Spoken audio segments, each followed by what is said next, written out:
Hey guys, welcome to the Doghouse Podcast. Talk about Georgia losing to Notre Dame in the Sugar Bowl 23-10. Got a great return guest, Mad Dawg from Twitter and Instagram. Also, we talk about some of the transfer portal news. Georgia finally lands Zachariah and Zion Branch from USC. Big time pickups. Mad Dawg gives his opinion on if Georgia needs to make a change at offensive coordinator and O-line coach. Preview and prediction of Penn State versus Notre Dame and Ohio State versus Texas. Make sure to like, subscribe, share the podcast. That really helps out. Ladies and gentlemen, welcome to the Doghouse Podcast again. Got a great return guest, Mad Dawg. How are we doing today? I'm doing fine, man. It's a little cold outside, but I think I'm feeling pretty good right now. Nice and chilly here, too, in Charlotte. I think it's cold everywhere. Going to jump into it. Georgia loses to Notre Dame in the Sugar Bowl 23-10. It was a discouraging, frustrating loss. We'll jump into that. But just a comedy. I want to say comedy of errors, just all the little things that you couldn't give up in the game. But what was your take on it there, Mad Dawg? 23-10 loss to Rudy and Fighting Irish. Rudy, that's actually funny. No, I kind of had a bad feeling about it. I knew that we were only biding our time. I mean, look, Kirby said this during press conference after a game that we won, so it's not surprising that a lot of people didn't remember it. But he had said that this is not the best team he's coached. This is not the most talented team he's ever had. Right. He had a lot of lack of talent, especially on the offensive line. The offense struggled all year long, and I think it's a testament to Kirby's coaching ability to, with that tough schedule, for us to only have 2 losses and then come into the SEC championship and win it, even if it is in overtime. I mean, we fought the whole time and we came out on top in a lot of times. And in this game, we didn't. There was just a lot of inconsistencies. I mean, Gunnar Stockton was running for his life every time he snapped the ball. And even though he was a running quarterback, I mean, it was his first real big start. It was a lot to ask of him, in my opinion. I thought he played solid. I thought it was good. I thought it was a very good effort on his part. I thought everything was good. As far as he was concerned, he just got no blocking. Receivers kept dropping balls. Special teams, especially, got a little screwed up with that, kickoff return. I mean, special teams is what really killed us, because the special teams in Notre Dame, the field goals they all got, and then that kickoff return in the beginning of the second half. I mean, that just killed us. It put us in a hole that we couldn't dig out of, because you think about it, the defense did its job. We should have scored way more points than they did, but I could have handled them scoring 23 points in a playoff game like this, because that was fine, but it just wasn't enough. Our offense just didn't have the consistency at receiver, lack of talent at receiver and offensive line, and that's what killed us. Yeah, completely agree. Did want to ask, so did you – I think most Georgia fans didn't. You're 6-3 – you're only down 6-3 on that last possession, less than a minute. Yeah. And some people, Kirby's like, well, I wanted to be aggressive. Don't you think just kneel on the ball and go in 6-3? They fumble, and it's 13-3, and then you get the punt return, and that was 17 points in 50-something seconds. That was the game right there. Yeah. Well, everything kind of snowballed. He wanted to be aggressive because he was worried that he was going to try to do everything he could to win the game. He said that before, in a press conference before that, do everything you got to do possible to win this ball game. And yes, he was aggressive, and sometimes it pays off. And then we see the narrative here where it didn't pay off. And when it pays off, you look like a genius. And when it doesn't, you just look like you don't know what you're doing. But I don't think that's the case with Kirby. I think he was trying the best with the talent that he had to win this ball game. Yeah. And it just didn't work out. I mean, I knew that we wouldn't win a natty this year with the talent that we had. I just knew that we were, once we hit the playoffs, it wasn't going to happen. I didn't necessarily want to go out in the first round, but there's a lot of other teams that, to me, were a little bit better than us, and we still beat them, and we made the playoffs, and they had to play in the non-playoff bowl game, and I know that's a tough pill for them to swallow. And everybody wants to poke fun at us. Ha ha, you didn't do anything, you couldn't do anything, but when somebody's laughing at you like that, they want to take a jab at you. They just know that even when we have a bad season, we still look pretty good. Oh yeah. So one little joke I want to make, and I want to get a couple of these penalties that frustrated me. So, I was making the joke, and even with the Notre Dame guy last week, hey, was Rudy offsides? Well, I got I got an Instagram comment, was Parker Jones offsides?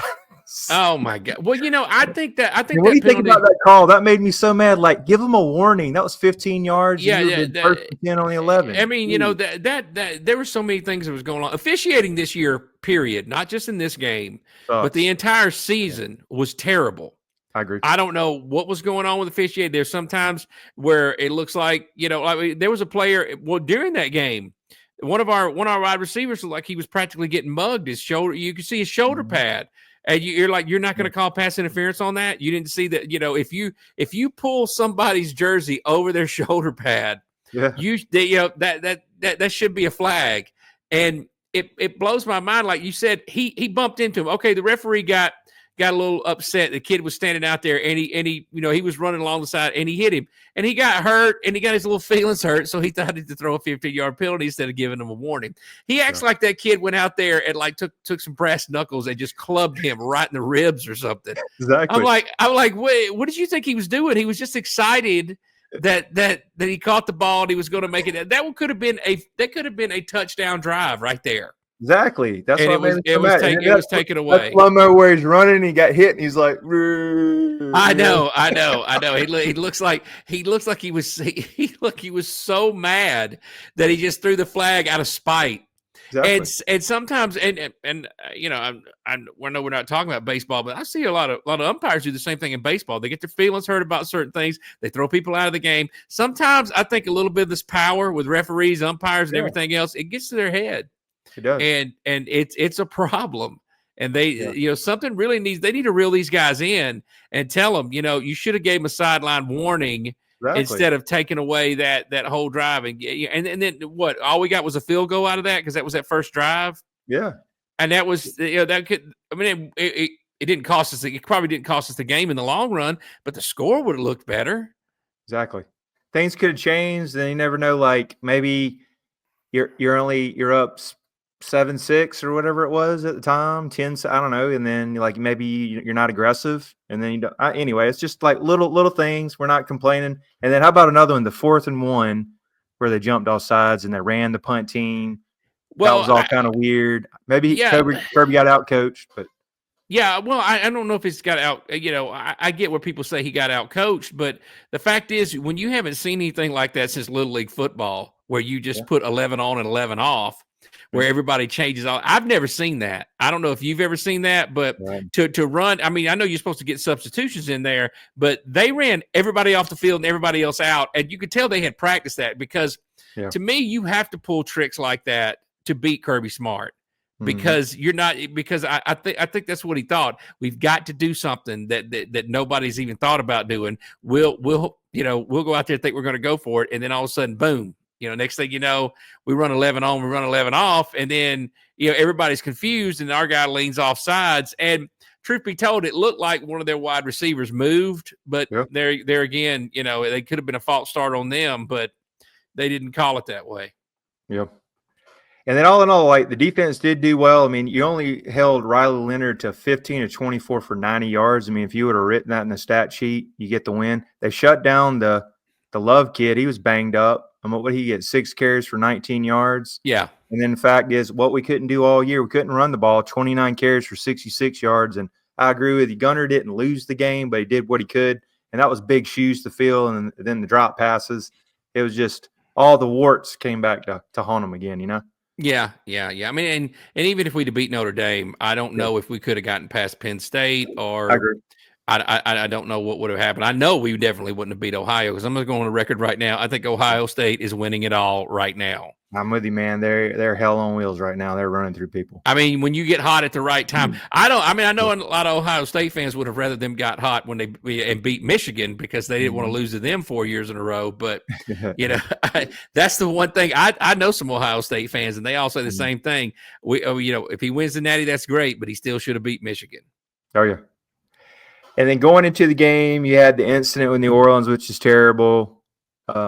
Prayers go out to them. Yes, Then that you was terrible. had Georgia losing the game, and then we get the news on this past Saturday, Kirby Smart's dad passes, and all prayers go out to him and his family. So it's just a tough week for Kirby. Kirby's dad actually fell before the game, and he fractured or broke his hip. I can't remember which one, but and he underwent surgery, and apparently there were complications during the surgery, and he just didn't recover from it. And I mean, he could have already been in bad health. I don't know anything about it, but if you can't survive a surgery like that, then something else was going on. That's how the complications happen. It could have been a blood clot, could have been anything. But I think it's terrible that happened to him, and maybe it's a good thing that we're not going in the playoffs because Kirby needs to get his head right. Oh yeah, and the only thing that's going to get you past something like this is time. You can't, and you're going to need that time to get back in the swing of things as far as like coaching, which I know he's going to want to because his dad's, he's probably going to think that his dad wanted him to keep going because his dad was so proud of him. And Kirby, how Andrew is with Kirby all the time. Yeah. That's how Kirby was with his dad. Like he was always around. He was always doing things with his dad on the field. And so that, I mean, a lot of reason why Kirby wanted to become a player and a coach was because of his father. So his father was a big influence on his life. So this has got to be a tough loss for him. Oh yeah. Well, we'll put a nail in this coffin and everything for this season. Still a great season. Hey, won the SEC, made the playoffs with that brutal schedule, and then we're gonna say hats off to Notre Dame for getting a big win. I think it's your first big win over 30 years. So, congrats to you guys. So yeah, that's true. I don't think they're beating Ohio State, but congratulations on the Sugar Bowl win. Yeah, for sure. And then Georgia fans, after that loss, could definitely use some of these. Our great sponsor for this year, VivaTequilaSeltzer.com. 0 carbs, 0 sugar. Watermelon's my favorite. Huckleberry for 20% off. Doghouse 20. Again, that's Doghouse 20 for 20% off. Great sponsor of the show this year. And then let's get into some of this portal news that's just flying all over the place. Most recent, as of probably the last hour or so, outside linebacker Damon Wilson is in the portal. I think he was a 5-star. He had 3 sacks and some tackles for a lot. I thought he was pretty solid when he was in there. I know he wasn't starter. But looks like 10 is in the portal, and then we'll also get into some good news. So what's your thoughts on some of the guys that are in the portal currently, Mad Dawg? Well, people are in the portal, and a lot of people go, oh, my God, we lost a 5-star. Oh, my God. Well, here's the deal. I mean, when you get to Georgia, when you get anywhere, I mean, the stars are nice, 5 stars, 4 stars, all that's nice, but it's not going to matter if you don't perform and practice the way you're supposed to practice, especially under Kirby's standards. So it could be that he was a 5-star, but not every 5-star pans out. I mean, you think about, we had a walk-on quarterback win back-to-back natties. You had 3 stars actually, develop and do better than a lot of 5-stars do. And if your 3-star practices harder and does better on the practice field, Kirby's going to play him over the 5-star every time. You can't just assume that because somebody's a 5-star, they're great. It doesn't mean they're bad, but you can't assume that they're going to be that great. So if we lose a couple of 5-stars, I have to know that, they just didn't meet Kirby Smart's standards. So, if they have to go somewhere else, then they have to. But I think Kirby's bringing in people, and especially the good news that we got with the Branch brothers coming in from USC. That was a real good get. I mean, the wide receiver, and then we needed help at safety position. Malachi Starks is actually declaring for the draft, so we're going to miss him. Yep. So it's a big deal that we got that. That is some really, really good news coming out of the portal that they actually came to Georgia. And I think, they're going to use him as a punt returner, and he's a fantastic wide receiver. And that's what we need. And Kirby, when he goes to the portal, he gets positions of need. And wide receiver is always a big position of need for us. For some reason, it's hard because people don't want to come to Georgia because Kirby will make a wide receiver block. Yeah.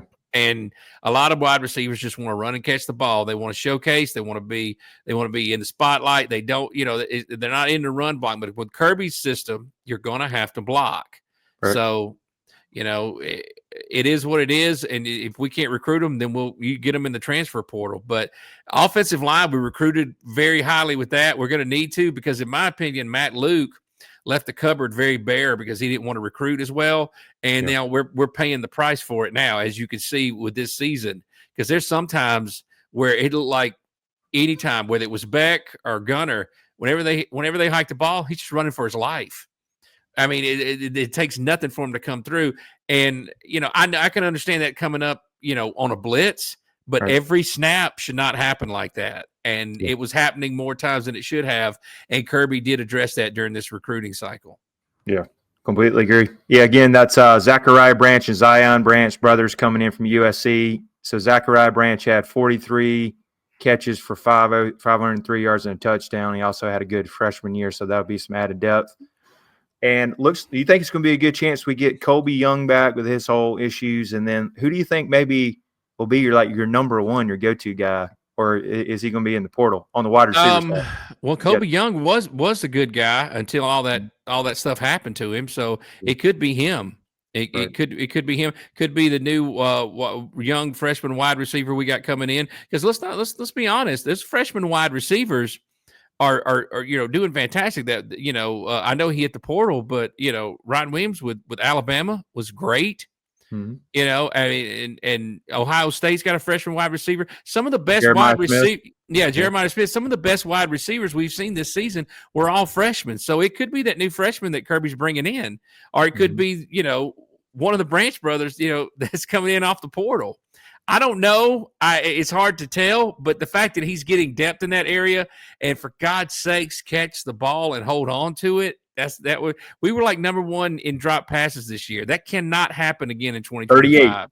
Yeah, it cannot happen in 2025. It's just it's really, really inexcusable for a program like Georgia to have so many drop passes. It's ridiculous. Right. Gosh, completely agree.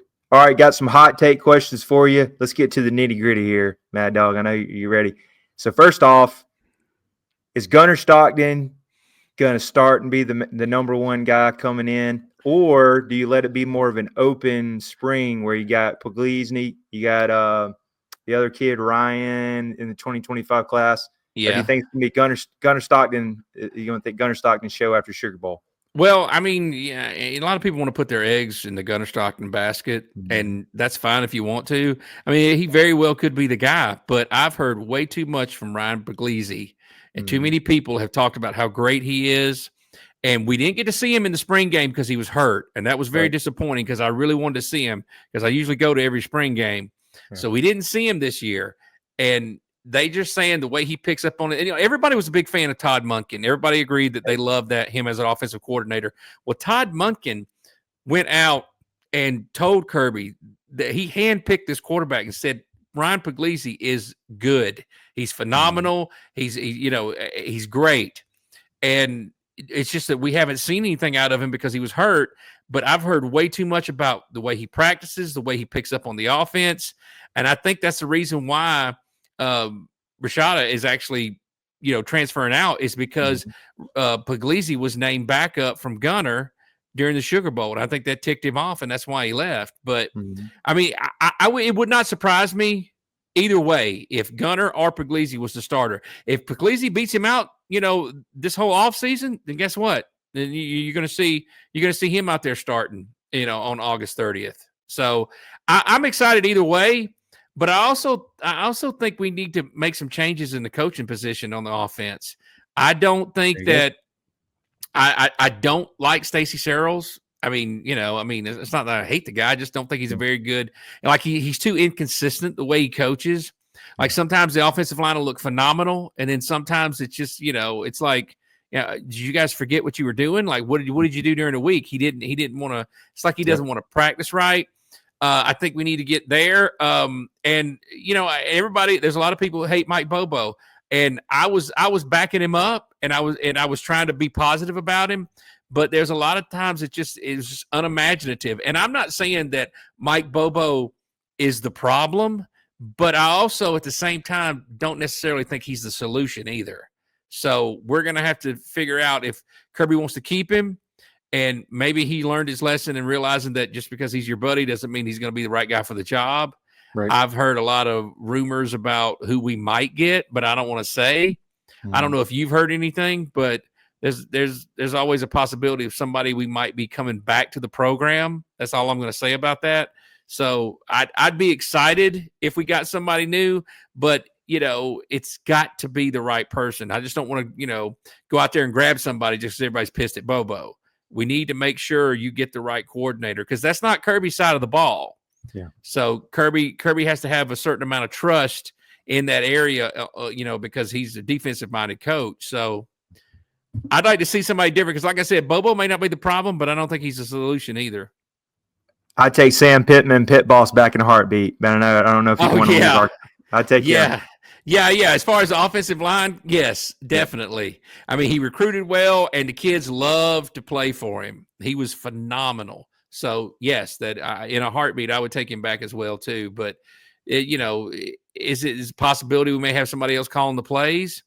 But I'm kind of 50-50 on it because Mike Bobo didn't drop all those passes. He was putting the ball in the right spot, but everybody was dropping the passes. He wasn't dropping the passes, but the run game was just, I don't know, the running up the middle, it just bothered me a lot, especially when we were in a situation where, you realize that the offensive line isn't blocking, and you've been an offensive coordinator long enough where you maybe need to scheme either an end around or a scheme where they run the ball to the outside, more versus trying to run it up the middle because you just don't have the blocking there. So why did you keep making that call? That was frustrating. So that got me a little turned on Bobo in that regard.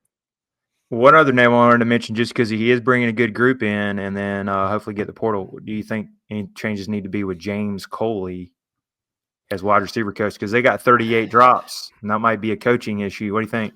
Yeah, a lot of people think you don't want to get rid of Coley because he's such a good recruiter, and we brought in some good wide receiver recruits, and you don't want to lose him. But you're forgetting that we have another wide receiver coach on the staff. They just made him a running backs coach, and that was the wide receiver coach from Georgia Tech. And he came in and he agreed to be the running backs coach. So if he does get rid of James Coley, I think it would be good just to shift him to the wide receiver and get a new running backs coach, because honestly, a running backs coach is needed, but it's like, to me, the least important coach on the coaching staff, because you can't really, you can only tell so many people see hole, hit hole, or maybe block. You don't really, it's not really a lot of coaching thing. And my case in point is this: in 2005, Georgia won the SEC championship against LSU, and they did very good that year under Mark Richt. And the run game was phenomenal too. And guess who the running backs coach was? Kirby Smart. It was the first time he ever tried to be on that side of the ball. So that goes and tells you right there that a defensive-minded coach goes over and he just coaches the running backs and they still do good. Yep. I think that what you need at a running back position is a really good recruiter. That's what you need at the running back coach. I mean, because to me, there's certain things in running backs you can't teach.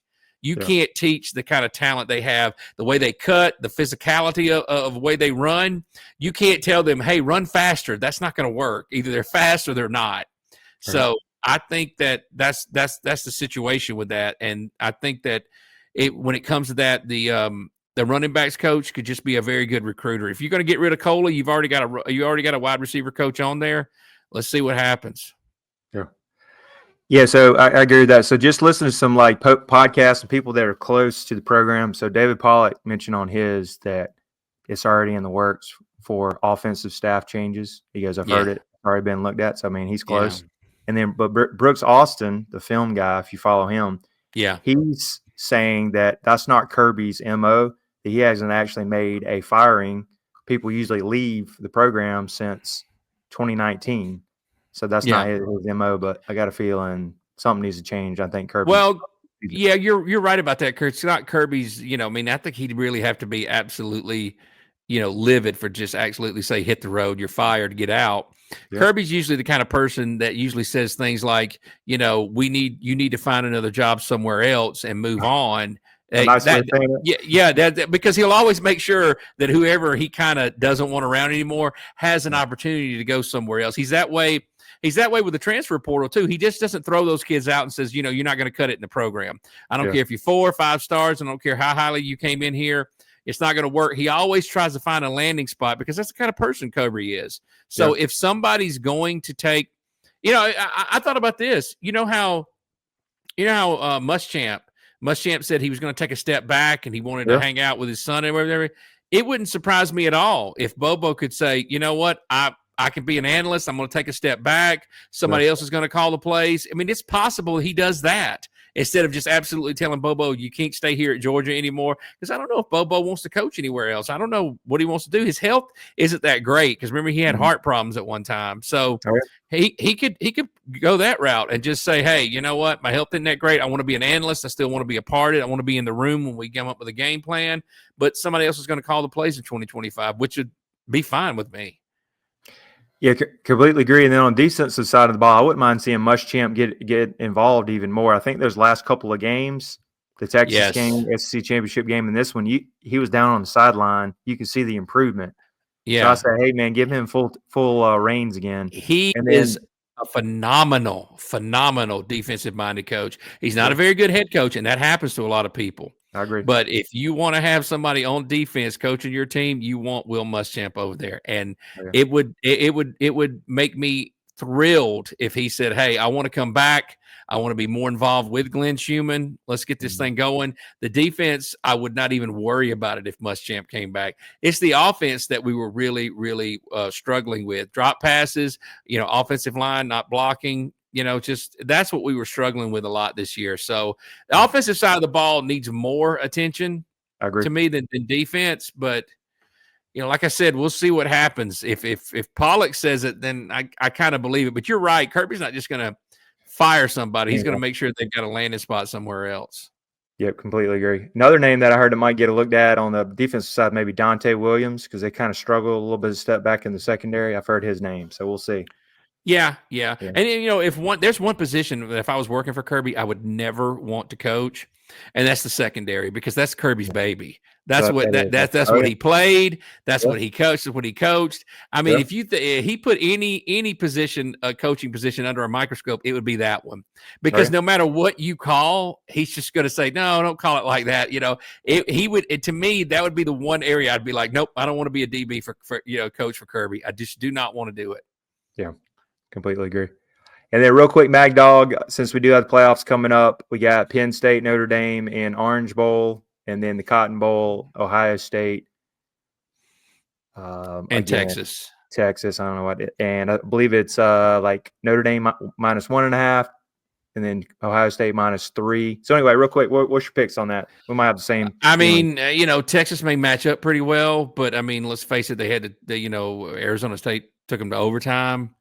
And the way the defense and the offense is playing, I mean, both sides of the ball are clicking way too much for Ohio State for me to think that in the end that Texas will actually win this ball game. So I'll have to go with Ohio State with that one. But the Penn State Notre Dame is more tricky to me. That could go either way. Yeah. That's a very, very tricky game to call. I think it could be Penn State. Penn State's been pretty hot. But Notre Dame's good, but they have they don't have a deep ball. They they have a run game and they throw to the tight ends, which is a good plan. But everything seems to be clicking way too much for James Franklin right now. So I could see it could be a Big Ten national championship with Penn State and Ohio State. Yeah, I agree with that too. I think Ohio State rolls. I could see them being 10 to 14 points, maybe even more over Texas. And then I like that Penn State pick because Jeremiah Love kid had a knee brace on. I don't know what his status is. Also, they lost another defensive lineman. Yeah. They're banged up on defense, but I think it'll definitely be a close game. But I'm going to go Penn State, Ohio State. Yeah. And then Ohio State national championship. Ohio State's national championship. I mean, I don't like Ryan Day. I think he dyes his beard, and I think it's just weird. I think he's a just for men ad walking around. But honestly, he's got everything clicking as of this moment, and I think it has a lot to do with his offensive coordinator Chip Kelly too. Oh yeah. I think that they got that offense dialed in, and that quarterback when he has enough time. My God, he could be, and the receivers are on the money. Like anything he throws, I mean, it's like they dislocate their shoulder and reach behind them and still catch the damn thing. I've never seen anything like it.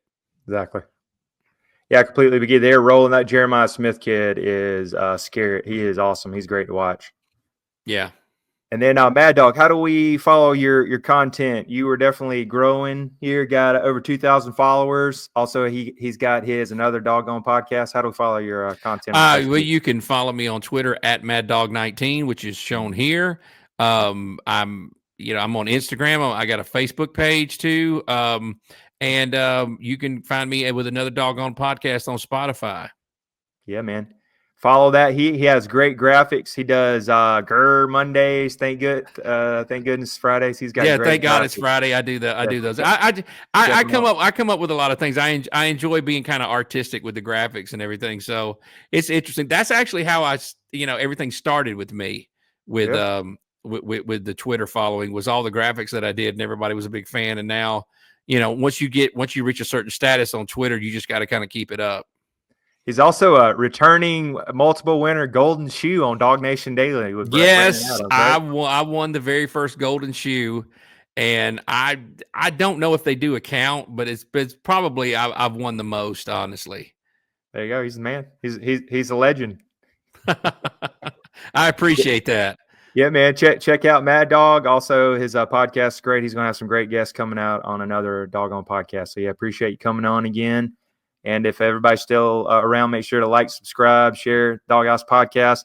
Even though we got the off season coming up, we're going to have some great content coming up. Talk about more recruiting news, going to do the draft, all kind of good stuff coming up. Absolutely. Also, if we get some new coordinators, that'd be interesting to know when that's going to happen. I mean, everybody's thinking it's supposed to happen right away, but you never can tell. Oh yeah. Appreciate Mad Dawg coming on again. Absolutely, man. I enjoy it. Thank you, sir. Yeah, appreciate it. Go Dogs. Go Dogs. Yeah, man.